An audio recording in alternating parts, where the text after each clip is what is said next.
Hello, welcome to Green Thumb. So as the days are getting shorter, it's time to now think about our winter veggies. So that's what we're going to be talking about today, is the winter veggies and herbs. Actually, we can plant both this time of year. It's getting cool enough now, the days are getting shorter, so it's time to switch over to those winter veggies. So what we're going to do is I'm going to kind of go through what's available right now and what we're carrying in the nursery. And then we're going to talk about the soils that you need to use, where to plant them, some fertilizers, and some general care. And then I'm going to follow that up with a planting demo so you can see how easy it is to have a small container out on your patio, because a lot of us just have little patios. So we can do some gardening even in our patio areas. So what I'd like to start with first is these are the type of greeneries and veggies that are going to flower and actually produce a fruit or a vegetable. So we're going to start with the Brassicas Families, which are your broccoli. We have Brussels sprouts. They all kind of look the same. We have cauliflower. We have Romanesco. Romanesco is that really cool looking crazy pyramid type cauliflower. So we have those, and later on we'll even get some of the colorful ones where the cauliflower is like white with pink inside. Those aren't in yet, but we will have those later on in the season. So then I'm going to move into some of the herbs that you can plant. You can always do the oregano and thyme. We sell those year-round. Mint has a tendency to do just a little bit better when it's cooler. You have to be careful with mint though, because mint will take over your garden. So usually want to plant this guy all by himself. And we have chives right now. There's the onion chives, and then there's garlic chives. Garlic chives are a little bit flatter. They're not quite as oniony tasting as the onion chives. I prefer the onion chives. There's parsley, flat leaf parsley. We also have the curly parsley. Parsley and cilantro as well, or coriander they call it as well. These both do better in the cool weather. During the summer, these guys want to flower in bolts, is what they call it, and that makes them taste kind of funky and they don't do as well. But in the wintertime, these guys are going to shine. Just have to be careful with the parsley. It has a tendency to get mildew if it doesn't have good air circulation. All of these vegetables that I'm talking about right now are going to take full sun, which means 5 hours of direct sun throughout the day. And as the days get shorter, we're not going to have much more than 5 to 6 hours where the sun feels like. So you want to give this guy a really good air circulation. Cilantro's not quite so picky, can go just about anywhere right now this time of year. And then it's time to plant your artichokes. I know these guys don't look like much. It's hard to believe that these little guys are going to turn into artichokes next spring, but now is when you plant these. So you want to get these in the ground, let them start to grow. They're going to get rooted, they're going to start growing. Spring comes around, you're picking some nice artichokes. So now I'm going to move on to the root plants. These are the ones, the onions. We have the white sweet Spanish onion, which gets the nice big bulbs. And then I also have some bunching onions. And the way these work is you actually plant them in groups. And I'm going to use these two onions in my planting demo. So I'll show you exactly how to take care of these little guys and how to plant them. We have radishes in 6-packs, which sometimes we don't carry them in the 6-packs. A lot of times we sell the seeds, and they're real easy to plant from seed as well. And the carrots, same thing. These don't want to stay too long in the package because of course they're going to want to make a little root carrot in there. So again, these two items right here are really good for planting with seeds, and you can do those year-round actually. So now we also we're going to move into the peas. Peas actually like it a little bit cooler. So we've got two kinds that we sell. There is the sugar snaps, And then there is the, these are the snow peas. Now, the difference between snow peas and the sugar snaps are the snow peas are those little flat ones. They're the little pea pods that are flat. You usually put them in stir fry. You can eat them raw if you want, but generally I see those more in a stir fry, and I use them a lot in like my Thai cuisine and my chicken stir fries. Those are great. And then the sugar snaps are the ones who get peas in them. They actually get the peas. You can eat the pods, so you can eat them as well. They can be also thrown in the stir fries as well. So we sell them both, and I'm going to do a demo with one of these two later on. So now I'm going to move down to what I'm going to call is kind of our leafy greens. These are the ones that you eat the leaves. You're putting them in salads, you're throwing them in stir fries. We have the, oh, don't forget about the beets. That was my other root. And this one, I don't know if you can see the color on these beets, but they actually have rings inside of them. And we also sell the seeds for all different kinds of colored beets, which is really kind of cool. Now we also have right now the cabbages we're selling, and if you notice, these guys are kind of tall and spindly. You can actually plant cabbages and the broccolis and the Brussels sprouts a little bit deeper, so that helps to develop the roots a little bit quicker. So we also have the green cabbage, and we also sell the Chinese cabbage. I'll talk a little bit about that. So then we're going to move on to our lettuces. We have lots of lettuces available. Different shapes, sizes. This is Sierra. I really like this leaf lettuce. These generally don't form heads. You eat the leaves, and I've been known to actually take some of these leaves around the outer edge, even when they're small, because I needed some lettuce in a sandwich or something, and that doesn't hurt them at all, as long as you don't take every bit of the leaves away. Obviously you got to leave some leaves there, but they're really easy to pinch off these outer leaves, and they just keep on going. They'll actually send out like a little vine almost, and you harvest as they grow. As long as they don't flower, you're good to go, and they don't get real bitter. Make sure that if they do start to poke up in the center, if you pinch that center out and so it won't flower, they'll last a little bit longer. Once they flower, they're pretty much done. I throw them away and put some more in there. You don't have to replace the soil if you're doing it in one season. So halfway through the season, if these guys are done, you've harvested everything off of them, it's simple for you just to pull those old roots out and throw in some new ones, because they really don't do a lot of rooting in the soil. So the soil is good to go for the whole season. So this one, we have the Swiss chard, and we have different Swiss chards. This one's a red, and there's like the bright lights which come in different colors. There's yellow and pink and the red. These you can eat young like this if you want to, or you can wait for them to get pretty good size and do it that way. You can stir fry them, you can put them in your salads. It's kind of an acquired taste, but once you've used them, they're real healthy, got lots of good vitamins.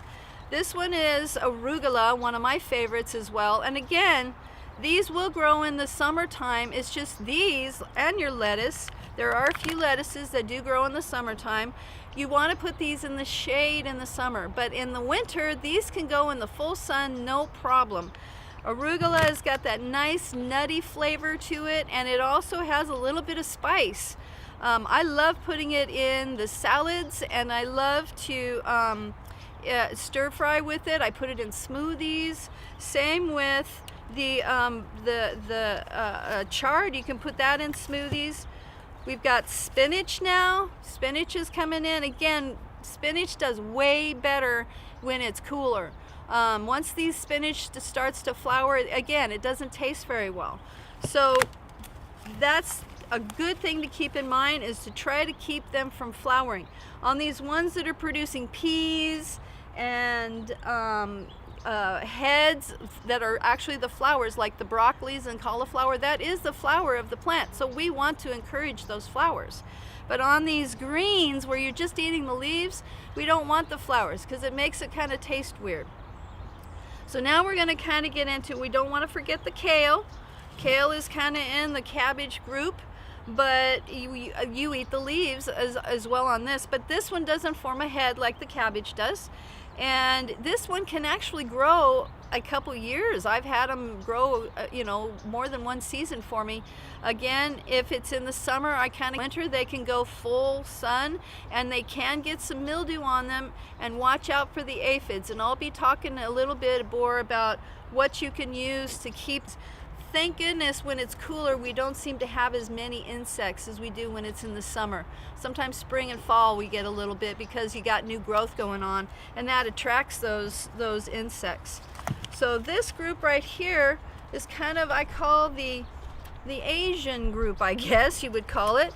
This one is baby Bok Choy. Again, great for stir fry. You can eat these raw. You can, I've put almond butter on these before. They taste kind of like a different type of a celery, not quite as hard to eat. This one is the Chinese cabbage, which is really good for spring rolls, different things like that. Again, your stir fry. This one is tatsao, I mean. And again, great for salads and stir fries. It's so funny how we tend to get these leafy things in the wintertime, and I have a hard time eating salads when it's cold out. But if you just make a small little salad with your meal, that helps to bring up the veggie count in your healthy plate, and you feel so much better when you're eating fresh vegetables and greens out of the garden. And these other two are collards. Now, I'm not a big collards fan, mainly because I really have never tried them. So I'm sure there's all kinds of great recipes out there, and Google is our friend, you guys. You can Google just about any kind of thing here, and they'll give you, you can find all kinds of recipes, and go crazy, try some new stuff. I mean, we're all home now doing things a lot more than we were before, so it doesn't hurt to give this stuff a try if you got the room. This one I pulled is so pretty, and in the sun it's got kind of a metallic type look to it. This one is called Mizuna Mix, and this in stir fries. I'm sure you could put it in a salad. It's so pretty. You could even use it as an ornamental around your house. I just thought it was so shiny and so dark colored. And when you eat from different colors, eat from the rainbow, because that you get way more vegetables and way more minerals and vitamins when you do something like when you eat from different colors. So now I'm going to talk about the soils that we would use. Now, you can either put these things in the ground or you can put them in a container. So the one I like to use a lot, especially when you're planting in the ground, is the Azalea Chameleon mix. Now, our soil and our water are both high in alkalinity, so every time you throw a little bit of this acidic soil into the ground, that kind of helps to neutralize the pH and bring it down. Most of these plants are going to want to be a neutral to slightly acidic, but our soil and our water both are so high in alkalinity, it's not going to hurt you to use the Azalea Chameleon mix. And then I like to go ahead and do a top dress of the Malibu Compost. Now, I do the Malibu Compost either in the ground or I do it in containers. And when I plant my containers, I'm going to show you how to use the Malibu Compost, and it would be the same application as if you were doing it in the ground. So if you're going to do it in containers, I have two potting soils that I like to use. If you're on a budget, the Edna's Best is a real good choice. It works very well. If you just don't have the kind of, the money, this one's about half the price as my Fox Farms. Fox Farms is by far my favorite that I like to use. But if I'm in a pinch and I just don't have the money as well, I'll go with the Edna's Best, and I get just about the same results. So it's just kind of personal preference. We all kind of have our own preferences. Some of us rather have Coke and some of us rather have Pepsi. But either way, not me, but either way, I prefer the Fox Farms for containers. But this one will do as well, the Edna's Best, if you're tight on funds. Okay, so now I want to talk to you a little bit about the fertilizers. Now, on the fertilizer, there are three numbers. We have nitrogen, phosphorus, and potassium. Nitrogen is responsible for the greening and the growth. It makes the plants grow. Phosphorus is for roots and flowers. Potassium is the overall health of the plant. It helps the cell walls to be strong, helps them to fight off diseases and insects. If you have healthy plants, you're going to have less problems with diseases and insects. One way to remember the nitrogen, phosphorus, potassium is up, down, all around. Up for the green and the growth, down for the roots and the flowers, all around for the overall health of the plant. So, for these things that, now I like the BioLive because this one here has a lot of mycorrhizae fungus in it that help the plants to grow. So what this does is it is a fungus that grows around the root of the plant, and it actually helps the plant to assimilate nutrient, helps it to get water, it protects it from some soil-borne diseases. It just works in there to help the plant. When we have healthy soils, when our microorganisms are healthy and happy, our plants are healthy and happy. Those microorganisms are in the top 4 to 6 inches of the soil, and they are what's responsible for breaking down the fertilizers, breaking down the soils that we put in there to give our plants a good start.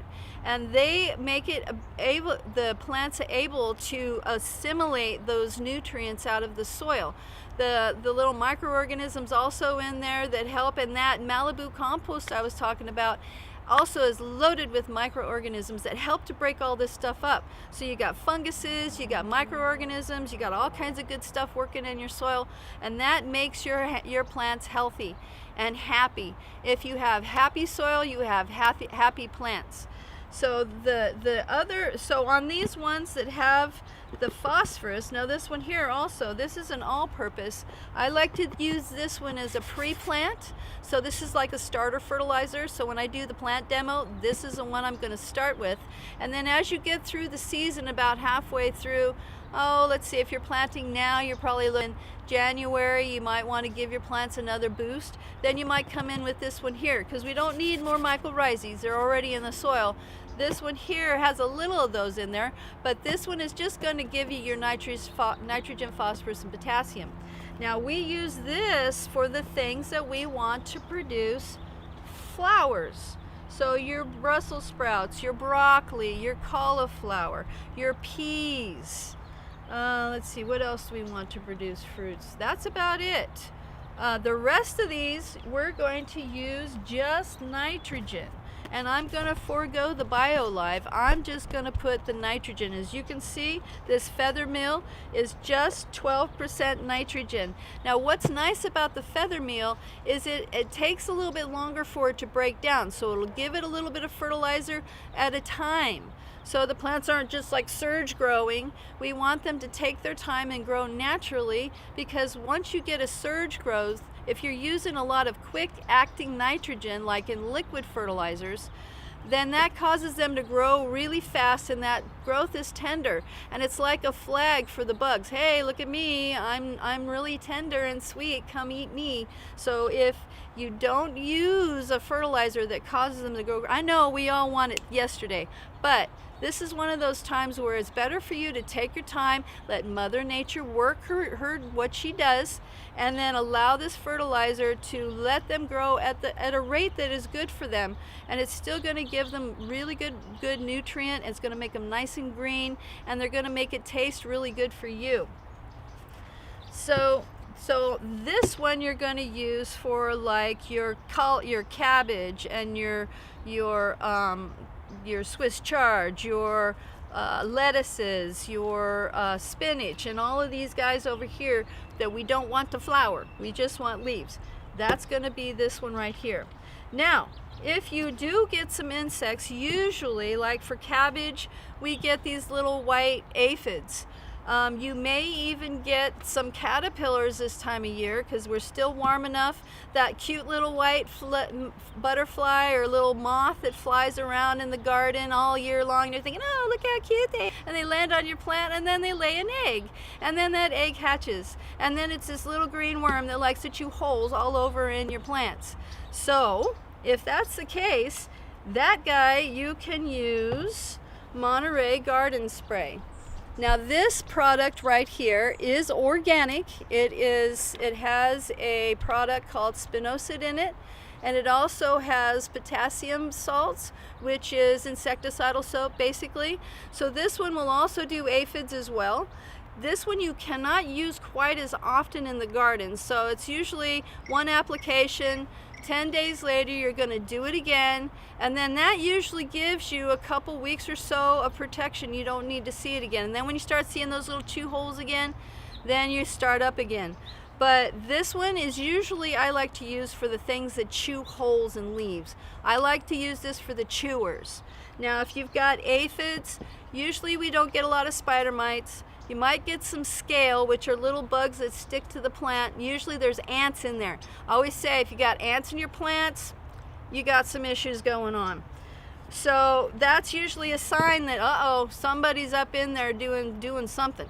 So they usually cause a sticky substance, and that sticky substance is what those ants like to eat. So they'll actually carry aphid around. I put out some ladybugs for my aphids, and there was a lot of ants on them, and those ants knocked those ladybugs off. So you got to watch those ants. They're pretty sneaky, and they will definitely cause an issue. It causes your plants to be sticky, and then you get this black mold that grows on there called sooty mold. Well, I like to use the oil spray. The oil spray works very well for suffocating the insect and their eggs, which is why I really like this product. It's a mineral oil. It's safe for you to use. You don't have to go run off and taking a shower after you use it like some of the other products that are out on the market. But I really like this. Between the two, you got your chewers and you got your suckers. So that pretty much takes care of the insects that are in the garden. And again, they're mostly organic. Now, we do have the slugs and snails, and we do get occasionally cutworms that will go to the base of the plant and actually cut the plant off. So you walk up and the plant's just laying off to the side, it's disconnected from the root, and you're like, well, that's this little cutworm dude right here. And this product will get that worm as well. So this is something you sprinkle around, and it's a potassium iron phosphate, and it has also the spinosad in it. So that's what gets all the other insects. The iron phosphate does the slugs and the snails. And again, it's an organic product. As it breaks down, this iron phosphate actually gives iron to the soil. So it's kind of a win-win. And it does work. I've used it very well, very successfully this last year. The slugs were crazy, right? So it worked very good on those. Okay, so now we've talked about fertilizers, we've talked about insects, we've talked about the fact that these all need sun, and we've talked about the soils that you're going to use, whether you're using it in the ground or you're going to put it in the pot. So what I thought I would do is I would pot up some things, a couple things that you can use on a patio. As long as you got a sunny area on your patio, about 5 hours of sun, you should be able to do these fairly successfully. And I'm going to do, let me make some room here. And we're going to do a window box. Now these window boxes do come in different sizes, and you want to make sure that there's a hole in there so it drains. If your pots do not have holes and they don't drain well, you're asking for trouble, because you're either going to underwater or overwater your plants. And really, that's what 9 times out of 10, that's what kills the plants, is the watering. When we have people bringing dead plants back, which they don't do too often, but when they do, 9 times out of 10, it's a watering issue. So you want to start off and be successful. You want to make sure your pot has a hole in it. So because it has a hole in it, we're going to put some fiberglass screening over it to keep the dirt in and the bugs out. So I'm just going to put that on the bottom. Now I've got my favorite soil over here, which is the Fox Farms, and I'm going to fill this up with Fox Farms. Because these root balls are kind of small, I can afford to have a good amount of soil in here for the plants. Now, what makes this potting soil one of my favorite ones is it does have a lot of perlite or pumice in it, which is a volcanic rock, and that gives us drainage. And sometimes the soils will actually kind of bind up a little bit and get hard. Now, if you're planting carrots or onions or beets, you want to make sure you have good loose soil. If you're planting in the ground, again, you want to make sure you have some nice loose soil. The reason being is those little plants, if they're having a hard time pushing down through the soil, they're going to be all weird shaped and funky and not get as big as they could if they had a nice, soft, easy bed to expand in. So that's very important if you're doing your root type veggies. I guess you call them veggies. I call them veggies. Of course, I'm sure somebody will say, I don't know if they're called blah, blah, blah. And that's great because we learn from each other. So I'm going to call them veggies. So, okay, so we're going to get to almost to the top. You want to leave yourself a little lip. I don't know if you can see that. I want to leave a little lip on the edge so that when I water, I can fill it up real well. And that way it'll get a nice, good saturation. As long as you have drainage, it's really hard to overwater a plant at one time.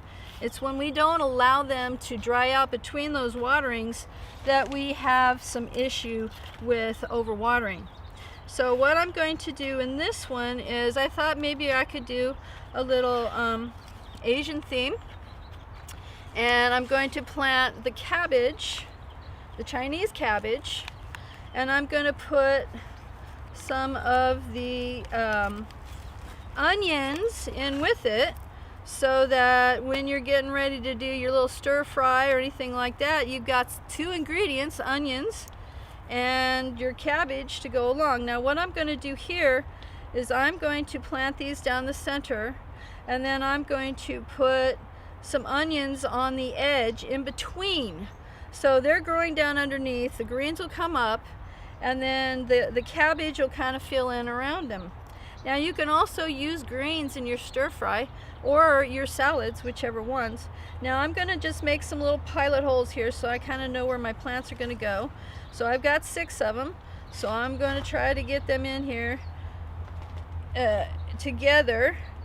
And it looks like it's not going to have a lot of room, but I tell you, you'll be surprised at how close you can get these plants.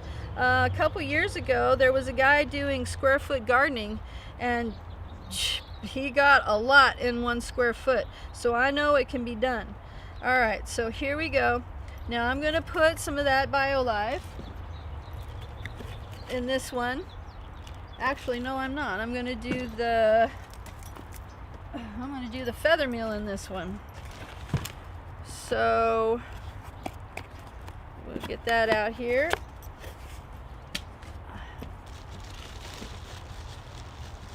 And we're going to do just a little bit, about a teaspoon in each hole. And this will stimulate some growth, and that will also give them a good start. And then just mix it a little bit in there so that it's not just raw fertilizer on your root ball. Then we're going to throw this down in here, and we want the top of our root ball. Now this one has got, you can see there's a little bit of root right there that's exposed, so we can actually put a little bit of soil over that. And that's common for little guys like this. If you see a little root, it's okay to cover them up. Just don't bury them up to their neck. So we're just going to put that in there. I'm just going to kind of set them in here right now until I can get them all kind of in here. And then we'll firm it down and adjust as we go. So,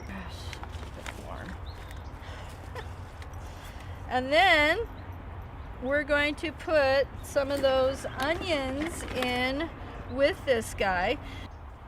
So companion planting, actually I didn't think it had anything to do with anything, but you know, when you wonder how come your plants didn't do very well and you did everything like you should, and then I realized later on that, oh my gosh, I was putting enemies of each other together. For whatever reason, there's something about the nutrients, something about the roots. I'm sure there's a scientific reason for it, but you know, if it works, I do it again. If it doesn't work, I don't do it again. Well, I did a garden for somebody that was all companion planting, and it turned out awesome. So now I tout the companion planting.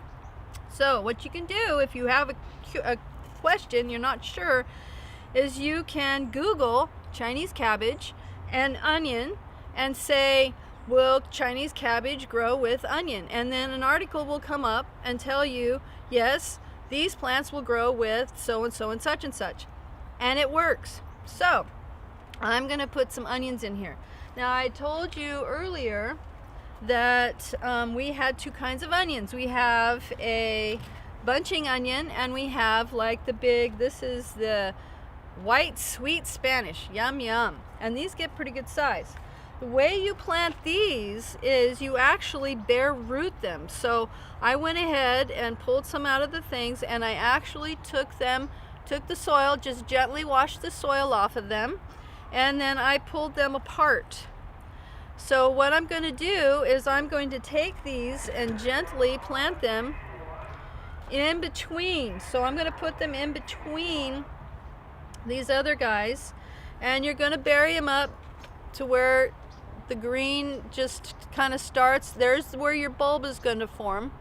So we're going to bury them up to right about there, and just kind of tuck the little roots down in there, and then firm the dirt around the actual stem of the onion. So we're going to do, in between the cracks of the cabbage, I'm going to put these onions down in there. Now, as soon as your cabbage you may end up harvesting your cabbage, and you may want to go another round. Just leave the onions in there and plant some new cabbage, not a problem. So I'm going to throw those in there. Now, as soon as you get done planting all this stuff, you're going to saturate it. You're going to take your watering can, if you got a watering can, if you got a hose, whatever you need, whatever you use to water your little garden. If it's a patio garden, you may just have a watering can or a hose, but you want to give it a couple gallons worth of water. Don't be afraid to water it, especially when you're using new soil, because sometimes the new soil is dry, and so it's very good idea to give it a good amount of water between your waterings. So let's say we saturate this guy first 2 weeks, keep it on the moist side. It won't be quite. Now I'll go through, and I'm not going to take the time, I'll go through and pull some more out of here and finish my planting here. But now I'm going to take some Malibu Compost, my other favorite thing to use. Now this is an old bag that I found in the back, so it's the same product as what I showed you before. And see how I've not planted these as deep as they can go. I don't know if you can see this, but they're kind of sticking up out of the soil. And I did that so that I can come along and top dress with the Malibu. And we're just going to put, remember I said we could adjust it as we go? I'm just going to put a thin layer over the top of the soil. Now what this is doing for this soil right here, now in the summertime, it's going to actually help to hold water in and make them more drought tolerant. It also boosts that microorganism activity. They're loaded with microorganisms. Malibu Compost is a highly composted dairy cow manure, and it's the person we get it from is very picky about where he gets his products. Same with the down-to-earth fertilizers that I was showing you. They also use really good ingredients, and they actually, Malibu and down-to-earth, actually work with each other because they're both really conscientious about where they're getting their sources, where their sources are for their different fertilizers. They make a crab meal that is food grade crab, so they're not fooling around. And neither is Malibu Compost. They're very picky about the farms that they get their stuff from. They're all organic farms, dairy cows farms. Google them or YouTube them, whatever. He's got a great story about how he rescued a dairy cow, and that's actually who's on their front of their bag. And then baby Boo came along, the baby of this cow that they rescued, which the cow was headed for slaughter. So he rescued this cow, took him onto his organic farm, and within no time she was giving milk, and a couple years later was actually able to give a calf. So there is a testament to how you raise and do things if you do it organically. Okay, so now as these guys grow, you'll be able to harvest your cabbage and wait for your big onions to come in. So now we're going to do some peas. Now I like to do the sugar snaps because I like to eat them, dip them in some ranch dressing or hummus, and just eating them that way. They can go in a stir fry. You could actually pod them if you want to take out the peas, but you don't have to because the pods are sweet. So that's what's kind of cool about that. I look forward to the snow peas and the winter peas because they're just fun to use and fun to eat, and they're good for you too. All right, this particular pot has lots of holes in the bottom, so we're excited about that. So I've cut up some pieces of screen. Now this screen is just fiberglass screen material that you would use for your windows. It's really easy to cut it. I just go down to the hardware. We got some here, or you go to a hardware store. You buy yourself a piece of screen. It's cheap, and then you cut up what you need. Some people use pieces of rocks, broken pots, just something to go over the hole. But I really like the screen because it allows good drainage and it keeps the dirt in and the bugs out. I like that. So now we're going to do the same thing. We're going to follow the same process. We're going to go ahead and fill the dirt in the bottom here. And what is cool about peas or beans is they are what they call nitrogen fixing. So what that means is their roots actually put nitrogen into the soil, which is kind of cool because whoever gets planted with those guys are going to benefit from their nitrogen that they're pulling in through the roots. And they have little nodules on their roots that produce the nitrogen, and then the plants can get into that nitrogen and use it as food. So a lot of times you'll see beans planted around corn. They actually see where the beans will grow up the corn stalks as a type of companion planting.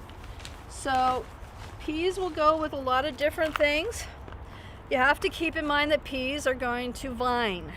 So I'm going to actually put something in here to help them climb up.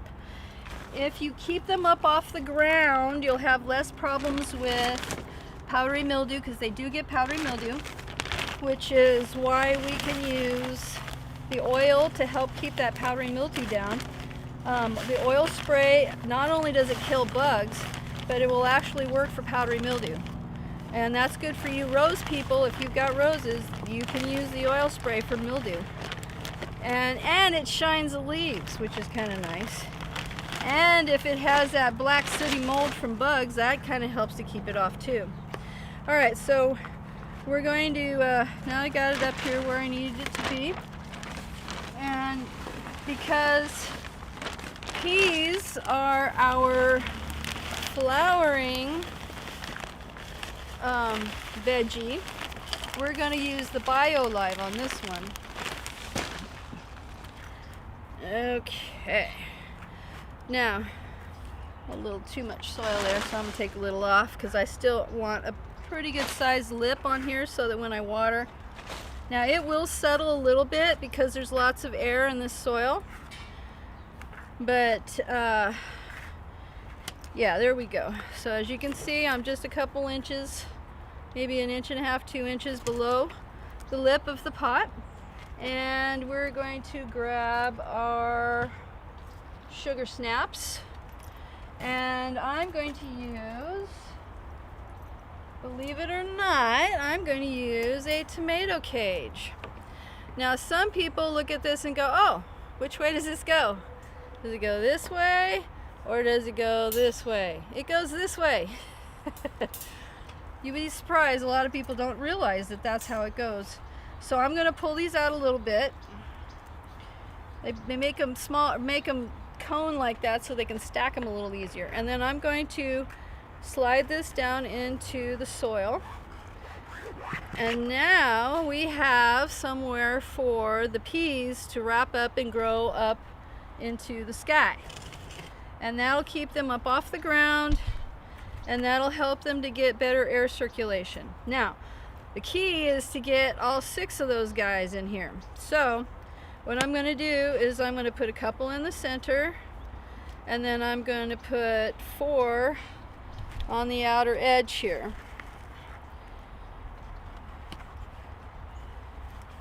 Now this really messes with my OCD, you know, because I want it to be perfect, and it's not always perfect, but that's okay.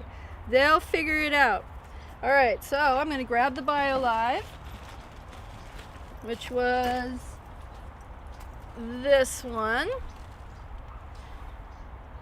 And this one is going to help with the roots. Remember, up, down, all around. So about a teaspoon in each hole. Now I have overdone it with this stuff before, because you know, more is better. No, not really. Use it as directed. You don't need to overapply it, because either you're going to burn and kill something, or you're just wasting it. So it's better to be a little less than too much, because it did. I knew exactly what I did when I did it. It was like, oh yeah, I guess it is true. More is not better. So now I'm going to take these peas and I'm going to put them into the soil. And again, we're going to leave them up just a little bit, because we're going to put, again, a top dressing of Malibu in there. Now these particular veggies are they're young, so there's not a lot of twisting or going on, but if you get some that are all twisted on the bottom, you can gently remove them. But these guys are really young, so you really don't need to do that. They're not root bound. They haven't been in the pot long enough to be root bound or to be twisted up in the bottom. Sometimes you'll get them and they're really twisted. But we're just now getting these, so they're coming pretty fresh from the growers. Okay. And then we're gonna have one here and a crazy cricket.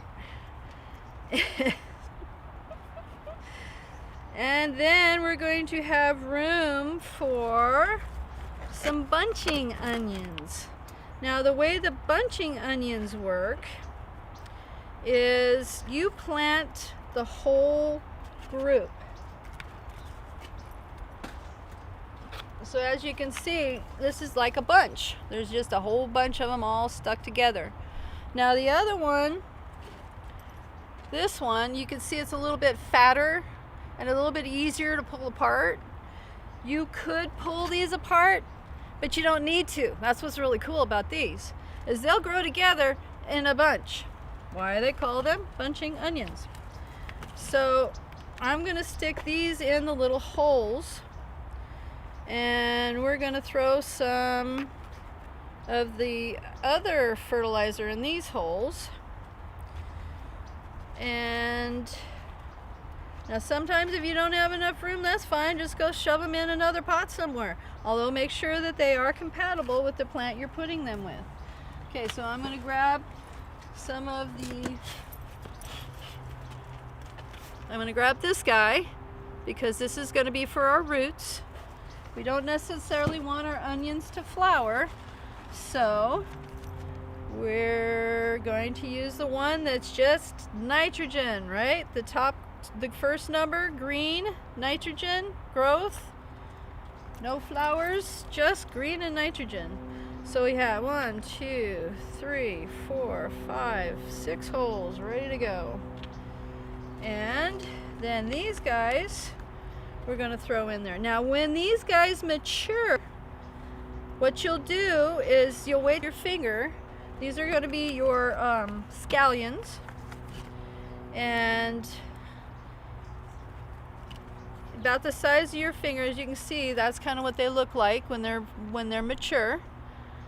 And you will take, when it's ready to go and you want to harvest one, what I'll do is I'll just take my blade, my pruner, and go down in between the one I want to get out of there and just sever it from the group and pull it up out of there. It's pretty easy. I mean, it doesn't look like it's so easy in this stage because they're so small, but as they get bigger, you'll see exactly what I'm talking about. It'll be so easy to pull those guys apart. Now, I have heard people say that they leave the root in there and the root actually would regrow. Now, I've never tried that. I always pull up the whole thing, but give it a try. It doesn't hurt. I mean, gardening is experimentation, and if you've never done it before, give it a try. What's the worst case scenario? It maybe dies, but you know what? These are so inexpensive that it's not that big of a deal if you lose one or two. Because see, as you can see, there's lots of stuff in this pot right now. Okay, so now I've got it to where they're still a little exposed. The root balls are still a little on the high side. And now I'm going to come through with that Malibu compost again. And it's just a good way to top it off, tie it off. Now you can also do earthworm castings. I've been experimenting with some earthworm castings on some of the pots that I've had from last year that have still going. I've got some peppers that I've been growing second year, and so I put a little bit of fertilizer in the pot and top dressed it with earthworm castings. So those are good. And then in the spring I'll do some fertilizer and then top it with the Malibu, because I want the Malibu to help it get through the summertime. But this Malibu compost, again, is such an awesome product, and it does such a wonderful job with the soils that I love to recommend it. Now you can do this in the ground, same thing, where once you've planted in the ground with those other soils I was talking about, the Azalea Chameleon mix, you can top dress with this, and you can top dress your citrus trees and your other trees and your roses and well, you could top dress your whole garden if you wanted to. It's kind of time consuming, but it does work, and it will help them be healthy and keep them from getting diseases and help them to ward off the insects. Okay, so now as this grows, we're going to encourage these guys to reach out and grow up this trellis, so to speak. And what's nice about it is the onions are going to be growing down here and the peas are going to be growing up here. So you can go, like you're going to do your stir fry, get you some pea pods, harvest a few of those onions right there, and bam, you got yourself fry. So that, I think, is going to conclude our lesson for today. Thank you for tuning in, and I hope that you guys give this a try, because really there's nothing better than picking something fresh out of your yard and enjoying it, knowing that what you gave it was organic and healthy. Thank you. Have a great day.